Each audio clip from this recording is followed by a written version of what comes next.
que ele compôs essa música logo após o seu casamento, onde ele e a esposa dele estavam planejando, desejando ter um filho, sendo que estavam encontrando muitas dificuldades, infertilidade por parte da esposa, que impediu que eles tivessem filhos. E ele conta que uma noite ele foi até o piano e começou a melodia dessa canção, onde ele fala da beleza, da grandiosidade, da soberania de Deus, onde ele diz que a vida dele estava nas mãos de Deus, estava no controle de Deus, e que Deus poderia conceder infinitamente mais do que tudo que ele pensava, do que tudo que ele pedia. No momento difícil da vida do compositor Asaf Borba e da sua esposa, ele não deixou de crer em Deus, ele não deixou de confiar na soberania e no cuidado de Deus, que está no controle de tudo, que está no controle das nossas vidas. Hoje, o cantor Asaf Borba já tem mais de 40 anos de ministério, e ele tem uma família, 2 filhos, um menino, um homem e uma mulher, e já tem inclusive netos. Deus abençoa a vida dele, Deus abençoa a fé desse cantor que creu na promessa de Deus, creu que Deus está no controle, no cuidado da vida de cada um de nós. E o texto que nós estamos usando para a reflexão dessa noite, esse texto lá de Romanos capítulo 8, versículo 32, que diz o seguinte: aquele que não poupou o seu próprio filho, antes por todos nós o entregou. É necessário desativar o modo avião.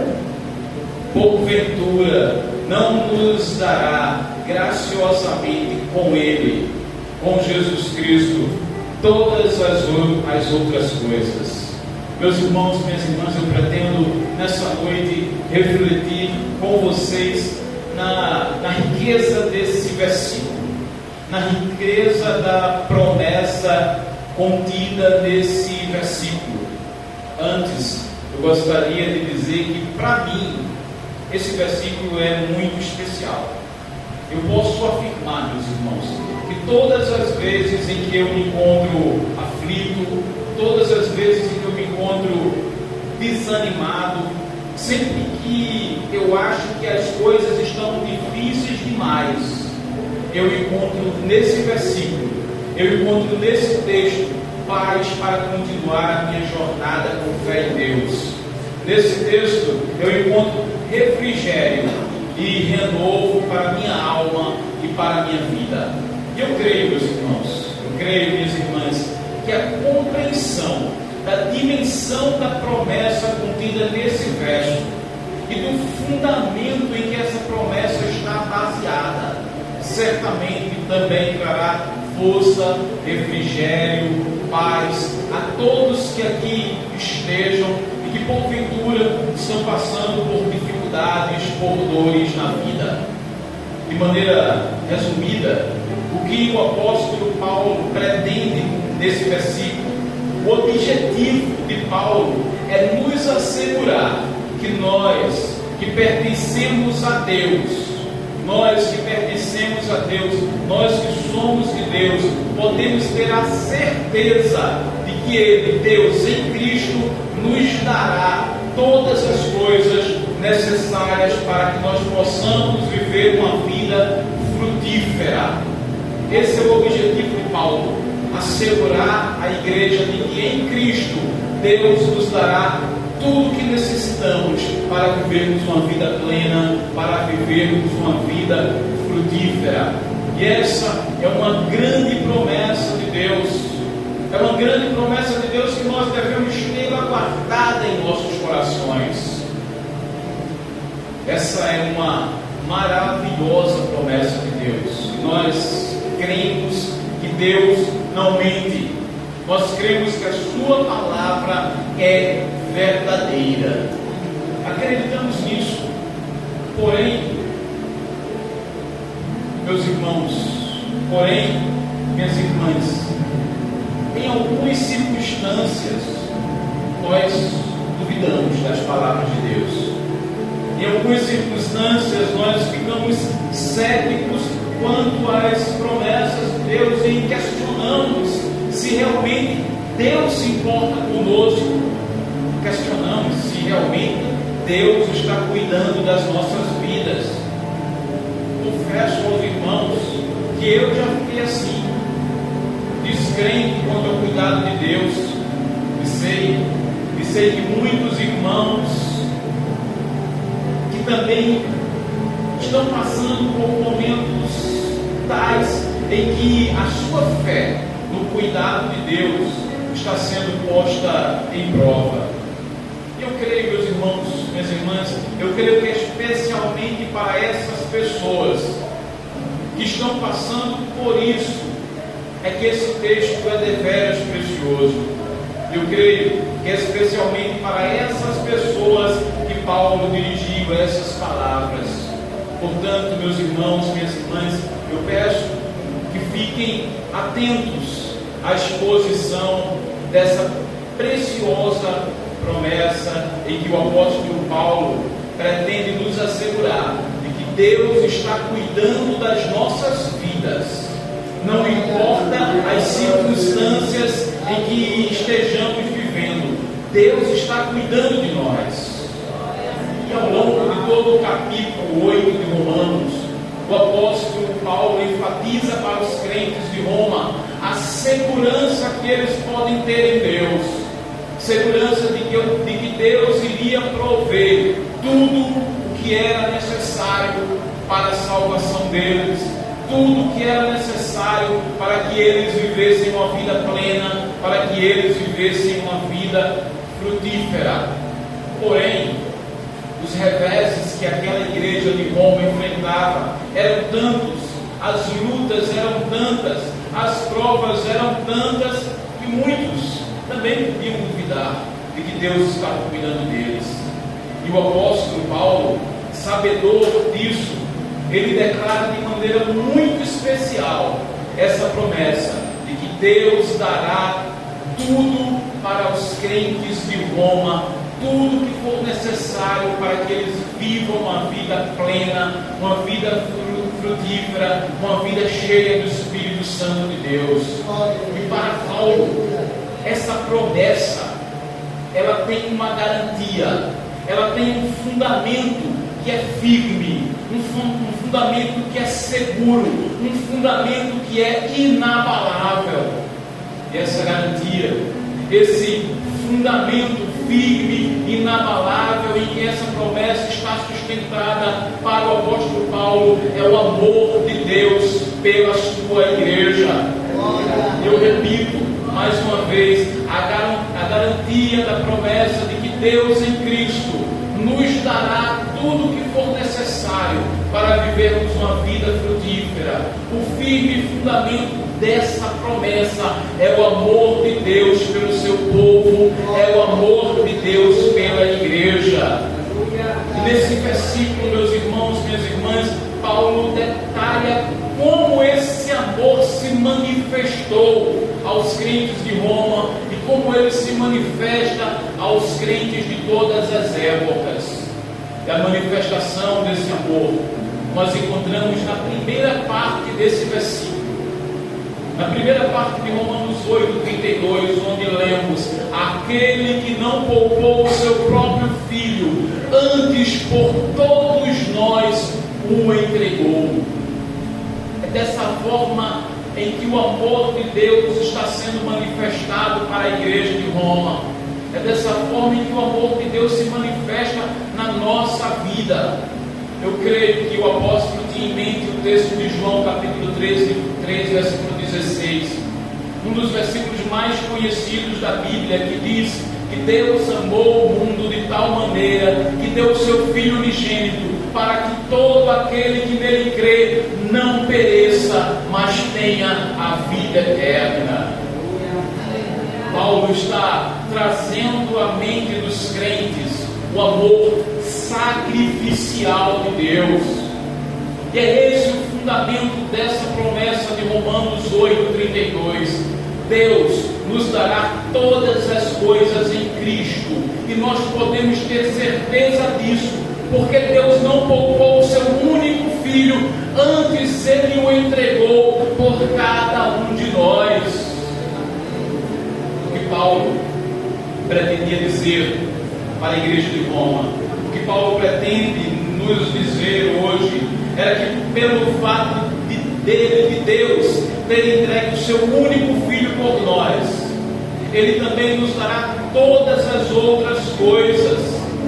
Paulo estava argumentando com a igreja de Roma o seguinte: ele estava dizendo assim: ora, se Deus já nos deu o seu precioso filho, se Deus já nos deu o seu amado filho, como então Ele não nos dará todas as outras coisas que necessitamos para vivermos uma vida frutífera, para vivermos uma vida plena, para vivermos uma vida que o agrada? Deus entregou o seu precioso e amado filho. Meus irmãos, eu tenho filho, e um filho é precioso demais. Eu creio que todos que aqui são pais, todos que aqui são mães, concordam comigo. Um filho é amado demais, um filho é precioso demais. E Jesus é o Filho de Deus. Jesus Cristo é precioso demais para Deus. Ele é o Filho amado de Deus, é o Filho que dá prazer ao seu Pai. Quando nós lemos os Evangelhos, percebemos pelas palavras do próprio Cristo, nós percebemos como Deus, o Pai e o Filho, nutriam uma mais perfeita comunhão e amor. E Paulo diz que Deus não poupou o seu Filho unigênito e amado, antes Ele o entregou por nós. Meu irmão, minha irmã, geralmente nós que somos pais, nós temos a tendência de poupar nossos filhos dos castigos que eles merecem. Eu, particularmente, já fiz isso muitas vezes com meu filho, e fiz isso porque eu não quero vê-lo sofrer, eu não quero vê-lo triste por causa de um castigo, e por isso eu o poupo do castigo que ele merece. Porém, meu irmão, minha irmã, Deus ele não agiu assim com Jesus Cristo. Deus não agiu assim com o seu Filho amado Jesus. Ele não poupou Jesus. Ele não suspendeu, nem aliviou, nem um pouco sequer da completa dose de juízo executado contra o seu Filho amado. Uma das passagens da Bíblia que mais mexe comigo é quando Jesus está lá no Getsemane.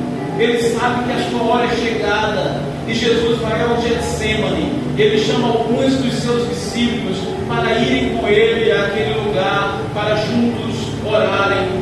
E lá em Mateus capítulo 26, versículo 38, o autor desse texto fala que Jesus estava profundamente triste por causa do castigo que ele teria que suportar.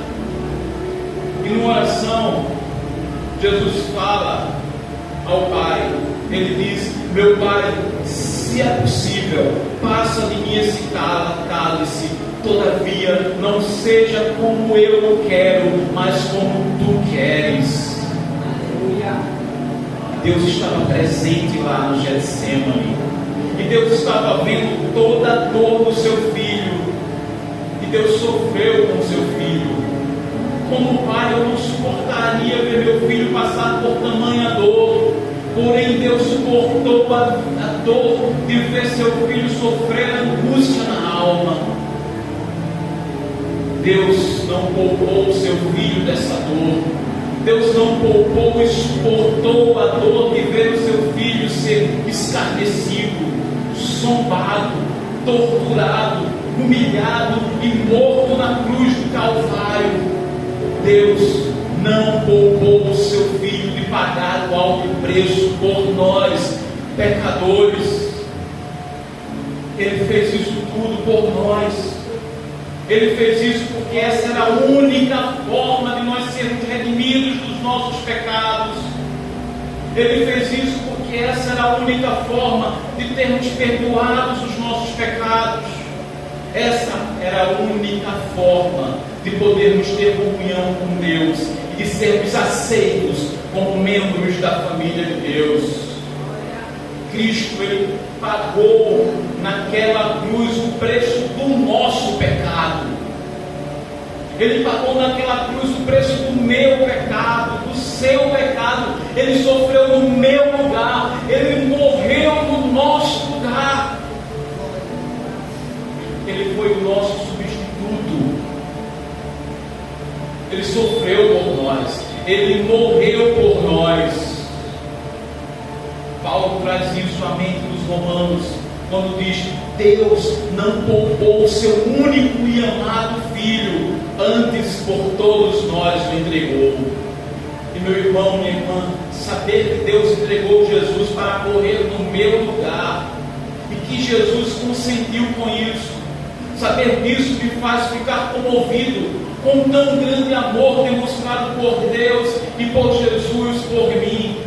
Logo eu, um grande miserável pecador, sendo amado dessa forma por Deus, sendo amado dessa forma por Jesus Cristo. As Escrituras deixam claro que Jesus fez isso em meu lugar. Ele me substituiu. O preço do pecado que eu deveria pagar foi pago por Jesus, foi totalmente quitado por Jesus. Lá em 2 Coríntios capítulo 5, versículo 21, Paulo faz essa impressionante declaração. Ele diz: aquele que não conheceu o pecado, Ele o fez pecado por nós, para que nele fôssemos feitos justiça de Deus. Preste bem atenção no que Paulo está dizendo aqui, meu irmão e minha irmã. Paulo está dizendo o seguinte: aquele que não conheceu o pecado. É óbvio que Paulo aqui está falando de Jesus Cristo, que viveu aqui na terra uma vida perfeita. Ele não pecou em nada, em nenhum minuto da sua existência como homem na terra. Ele não pecou, ele foi perfeito, ele não conheceu o pecado. Mas esse Jesus Cristo, que não conheceu o pecado, Deus o fez pecado por nós. Ou seja, Ele assumiu os nossos pecados, todos os nossos pecados.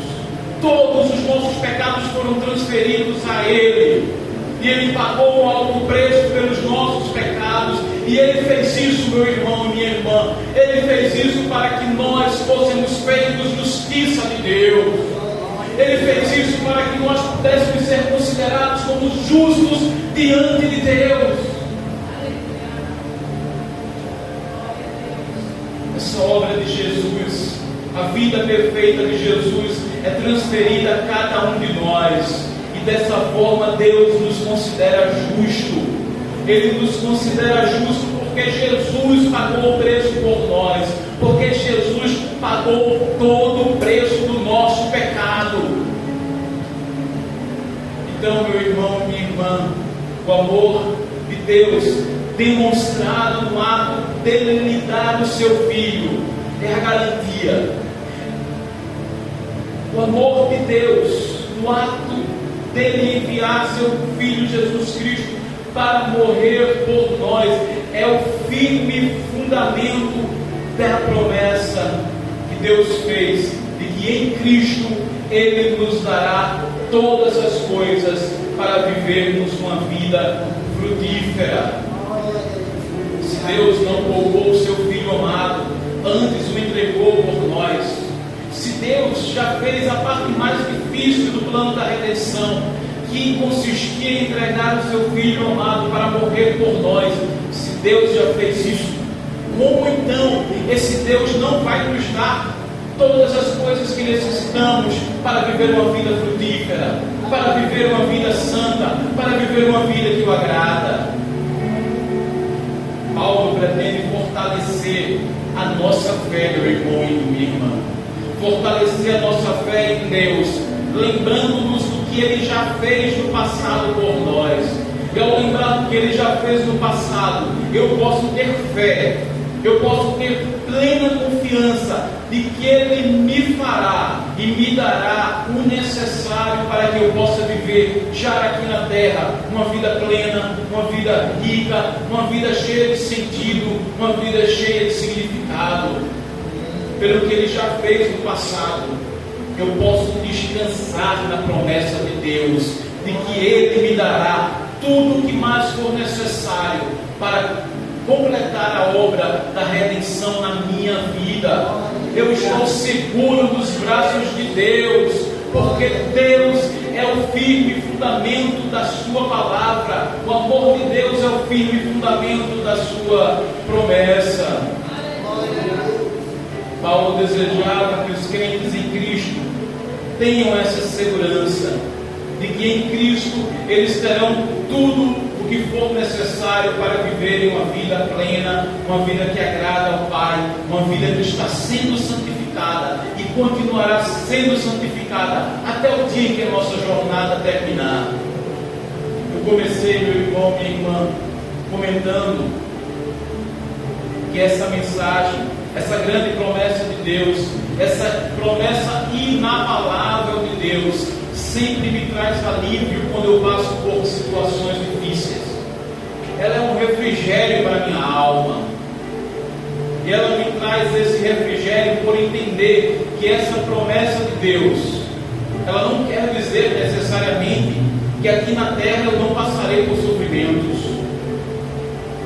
Que essa promessa nos assegura é que Deus me dará o necessário para eu superar inclusive o meu sofrimento, na certeza de que até o meu sofrimento, presta bem atenção nisso, de que até o meu sofrimento não passa de um servo na mão de Deus para a minha santificação. Esse mal que é o meu sofrimento nada mais é do que um servo sendo usado por Deus para o meu bem. Ora, não é isso que Paulo diz quando ele declara no versículo 28 de Romanos 8, quando ele diz: todas as coisas cooperam para o bem daqueles que amam a Deus. Ora, meu irmão, minha irmã, se Paulo diz todas as coisas, ele inclui também as provas, ele inclui também as dores, ele inclui também as lutas. Todas essas coisas cooperam para o meu bem. E aceitar isso, meu irmão, minha irmã, aceitar isso, aceitar que todas as coisas cooperam para o meu bem, é um ato de fé. É uma fé que rememora o que Deus já fez no passado e me faz continuar a jornada na certeza de que Deus está cuidando da minha vida. A fé me faz ver o que os olhos não veem. A fé me faz ver o que os olhos não veem. A fé me faz ver que todo o sofrimento que porventura eu venho passar no mundo, na verdade é um servo de Deus usado para o meu bem. Meu irmão, minha irmã, você pode estar passando por um momento difícil, você pode estar passando por provas, você pode estar passando por lutas. Não deixe de crer em Deus, meu irmão. Não deixe de confiar no Senhor. Saiba que até esse momento difícil será usado por Deus para o seu bem. Saiba que em Cristo Deus lhe dará todas as coisas. Então, em Cristo eu creio que Deus me dará tudo o que for necessário para que eu possa viver uma vida plena, uma vida abundante, uma vida cheia do Espírito Santo de Deus. Meu irmão, minha irmã, em Cristo eu creio que Deus me dará forças e paciência para suportar as minhas provas. Em Cristo eu creio que Deus me dará alegria, me dará paz, me dará longanimidade, me dará mansidão, me dará domínio próprio.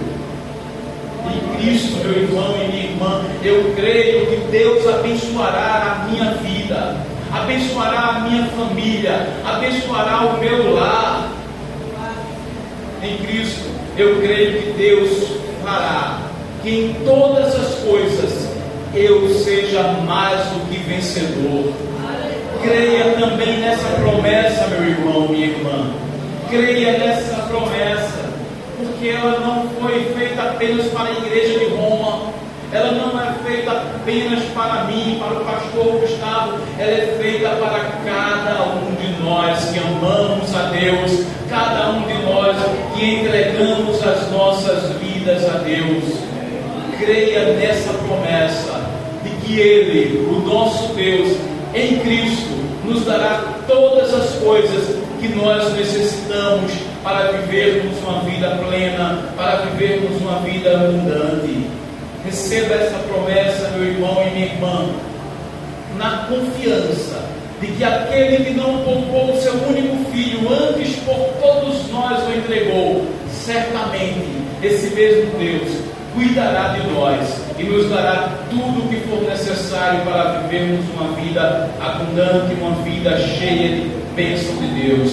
Creia nessa promessa, descanse nessa promessa, refrigere a sua alma nessa preciosa, firme, inabalável promessa de Deus, e siga com fé o caminho que Deus tem preparado para cada um de nós. Vamos fechar os nossos olhos. Ó Deus, nós queremos te agradecer pela tua palavra, Senhor. Queremos te agradecer pelas tuas promessas, ó Pai. Queremos te agradecer, ó Deus, porque tu deste o teu precioso Filho Jesus Cristo por nós, pecadores, miseráveis.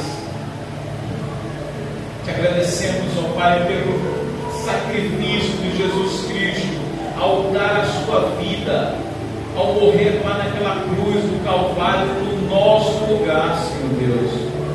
E esse tão grande amor demonstrado por Ti, Pai, demonstrado por Jesus Cristo, nosso Senhor. Esse tão grande amor é a garantia que nós temos, é a certeza que nós temos de que Tu estás cuidando da nossa vida, Pai. Que nós possamos, Senhor, a cada dia, a cada hora, a cada momento, Senhor, descansar nessa promessa, reanimarmos nessa promessa, seguirmos com fé, na certeza de que Tu cuida de cada um de nós. Te pedimos isso em nome de Cristo Jesus, o nosso Senhor, o nosso Salvador. Amém.